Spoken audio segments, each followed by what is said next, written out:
30 जून 2026 water mafia नावाची documentary बघितली.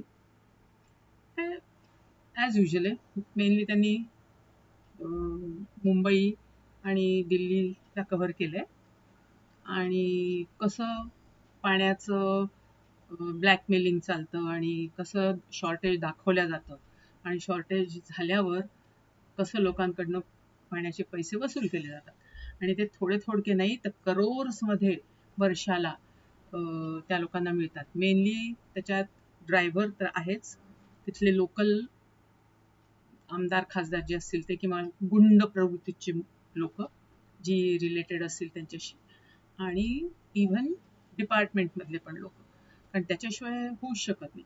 आणि मेनली ड्रायव्हरच असतो की आता या गल्लीत टँकर जात नाही, असं नाही तसं नाही, तुम्हाला इथूनच न्यावं लागेल वगैरे वगैरे करून पैसे त्यांच्याकडनं जास्त उकळायचे. प्रत्येकी 1000 रुपये 1500 रुपये पर टँकर किंवा पर पर्सन घ्यायची असली तर 200-300 रुपये असे घेतात.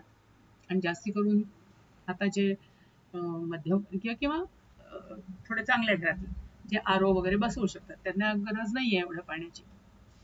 टँकमध्ये जरी त्यांचं पाणी असलं तरी ते प्युअर होऊन त्यांना मिळतं.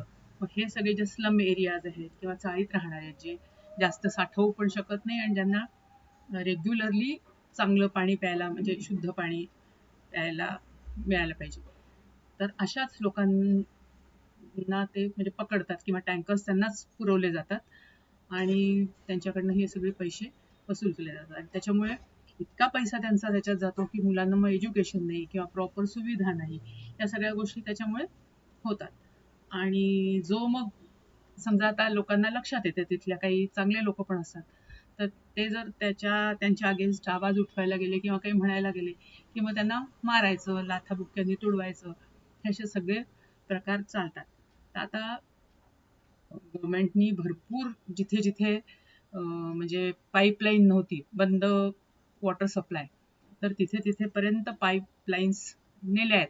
त्याच्यामुळे आता बऱ्यापैकी पर्सेंटेज कमी झालं आहे, पण तरी अजून नाहीच.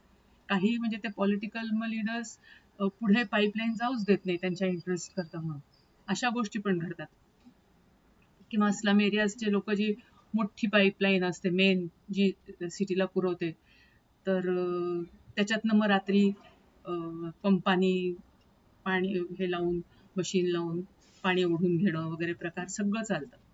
आणि मुंबईचं तर सांगत होते 4 सप्लाय करणाऱ्या नद्या आहेत ज्या चांगल्या आहेत सह्याद्रीवरून, त्यांचं आता नाल्यात रूपांतर झालंय. त्याच्यामुळे आता पाणी पण म्हणजे जे मिळत होतं नदीचं प्यायला मुंबईकरांना, तर ते सुद्धा आता मिळेनासं झालंय.